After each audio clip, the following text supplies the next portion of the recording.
안녕하세요. 서민 입장에서 재테크 이야기하는 서민테크입니다. 저는 미국 주식 7억 투자를 하고 있고, 그중 4억은 월 300만 원의 현금 흐름을 만들기 위해 배당주에 투자를 하였습니다. 그리고 나머지 3억으로는 자산을 증식시키기 위해 성장주에 투자하고 있습니다. 처음부터 이 돈이 있었던 것은 아니고 29살에 빚 마이너스 3천만 원부터 남들보다 뒤처진 상태에서 사회생활을 시작했지만 남들 놀 때 일하고 남들 쓸 때 저축하여 최대한 빨리 많은 시드머니를 만들었습니다. 그리고 저만의 돈 벌 수 있는 투자 원칙을 만들어 전재산 1억 2천만 원을 2022년 하락장 때 세배 레버리지 FNG에 투자하여 6억을 만들어서 회사 생활한 지 8년 만에 퇴사하고 37살에 파이어족으로 살 수가 있었던 것입니다. 어떤 사람들은 겨우 6억으로 회사를 어떻게 퇴사를 하냐고 생각을 하기도 합니다. 보통 사람들은 1인당 최소 10억 이상 있어야 한다고 말을 하거나 아니면 그보다 더 많이 있어야 할 것 같다고 합니다. 왜냐하면 서울 집값이 10억 이상이기 때문에 다들 그렇게 생각하는 것 같습니다. 하지만 저는 재테크를 시작하고 난 후 저만의 경제적 자유 1차 목표 금액을 6억으로 설정했습니다. 그 이유는 경제적 자유 최소 월 현금 흐름을 월 300만 원을 설정했기 때문이고 그 설정한 기준은 저의 생활비로부터 정하였습니다. 월 300만 원이면 최소한 사는 데에 있어서 굶어 죽지 않은 금액이었고 그 당시 서울 오피스텔 매매가 1억당 월세 50만 원을 받을 수 있었기에 6채가 있으면 월 300만 원이 발생하여 1차 목표 금액이 6억으로 설정된 것이죠. 사람들이 착각하는 것이 파이어족은 부자를 이야기하는 것이 아닙니다. 노동을 하지 않아도 생활을 할 수 있는 사람을 말하는 것이죠.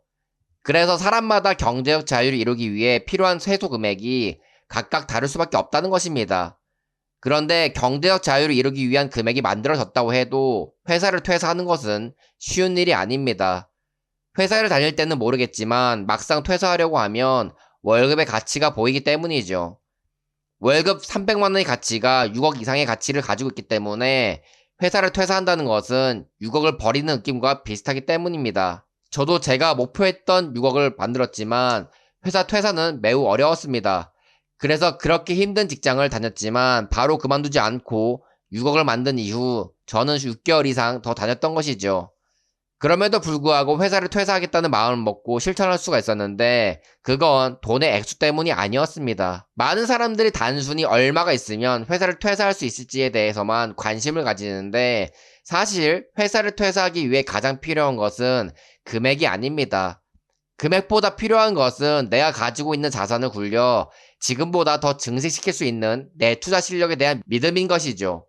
아까부터 제가 경제적 자유 또는 파이어족에 대해서 이야기할 때 그냥 목표 자금이 아니라 1차 목표 자금 그리고 최소 생활비라고 말씀드린 이유가 있습니다. 파이어족은 단순히 노동 없이 최소 생계비로 생활하고 현재 자산을 유지하는 게 목표가 아니기 때문입니다.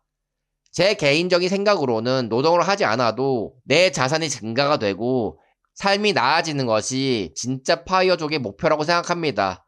저는 최소 생활비가 나올 정도의 자산을 가지고 평생 사는 것은 건강한 파이족이 아니라고 생각합니다. 그건 일을 하지 않을 뿐 가난하게 사는 것과 마찬가지이기 때문이죠.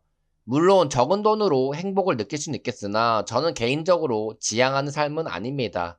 그리고 물가는 계속 상승하기 때문에 자산이 그대로 있으면 점점 가난해지는 것과 마찬가지라 자산을 증가시켜야 하는 일은 파이어족이 되어도 필수입니다. 그래서 저는 6억 중 2억은 성장주에 투자하여 돈을 더 불릴 자신이 있었기 때문에 회사를 퇴사할 수 있었던 것이지 그게 아니었다면 불안해서 회사를 더 다녔을 것입니다. 아무리 돈이 많아도 그 돈을 굴려서 자산을 증식시킬 수 없는 사람이라면 불안해서 일을 그만둘 수가 없습니다. 저희 아버님도 금수저여서 할아버지의 많은 유산을 받아 사실 재테크만 잘해도 일하지 않아도 충분히 먹고 살았을 것입니다. 하지만 그 돈을 어떻게 굴려야 하는지 모르셨기 때문에 불안해서 잘 모르는 사업을 이것저것 하다가 돈을 다 날리셨죠. 이처럼 얼마가 있어야 경제적 자유를 이룰 수 있는 게 아니라 투자로 자산을 증식시킬 수 있는 투자 실력이 있는지가 더 중요한 것입니다. 그래서 제가 항상 말씀드리는 것이 지금 당장 돈 버는 것이 중요한 게 아니라 돈을 벌 수 있는 나만의 투자 원칙을 만드는 게 가장 중요하다고 말씀드리는 것입니다. 돈을 불릴 수 있는 투자 실력이 있어야 자산을 빠르게 증식시킬 수가 있고 자본주의 세상에서 자본으로 편하게 인생을 살 수 있기 때문이죠. 그래서 많은 사람들이 투자로 빨리 파이어족이 되고 싶어 합니다. 회사에서 일하는 것이 지긋지긋하니까 말이죠. 그런데 아이러니하게 파이어족이 될 수 있는 사람은 경제적 자유를 이루기 위해 필요한 금액이 적은 사람일수록 될 가능성이 높습니다. 왜냐하면 경제적 자유를 이루기 위한 1차 목표 자금이 높다는 것은 그만큼 생활 수준이 높다는 것이고 그건 소비를 좋아하는 사람일 가능성이 크기 때문이죠. 파이어족이 된 사람들의 모든 공통점은 소비가 적었던 사람들이기 때문에 이런 사람들이 남들보다 더 빨리 자산을 불릴 수 있었던 것이고 최소한 금액으로 회사를 퇴사하고 파이어족이 될 수 있었던 것입니다. 한마디로 건강한 파이어족이 되기 위해서는 저축력, 투자 실력 이 두 가지를 겸비해야 된다는 것입니다. 우리는 노력만 하면 누구나 소득을 높일 수 있고 계층 이동이 가능한 사회에 살고 있습니다. 어쩌면 기성세대보다 더 나은 시대를 살고 있을지도 모릅니다. 많은 사람들이 저성장 시대이기 때문에 계층 이동이 불가능한 시대라고 말을 하지만 저는 그렇게 생각하지 않습니다.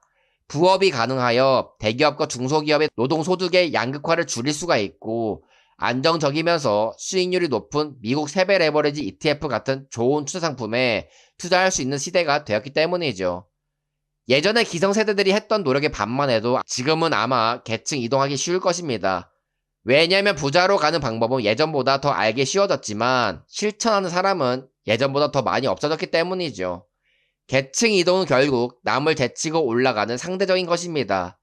그래서 현재 계층 이동하고 싶은 절실한 사람이 예전보다 쉽게 계층 이동이 가능한 이유는 요즘 사람들은 대부분 고통받는 것을 싫어하기 때문이죠. 계층 이동할 수 있는 방법에 대해선 많은 사람들이 알 수 있게 됐지만 결국 하는 사람은 점점 더 적어지는 추세이기 때문에 자산의 양극화는 점점 심해질 것입니다. 그러니 가난을 탈출하고 싶으신 절실한 사람은 하루라도 빨리 시드머니를 만들어 올바른 투자 방법으로 투자를 하여 자본주의 세상에서 편하게 사시길 바랍니다. 영상은 여기서 마치겠습니다. 감사합니다.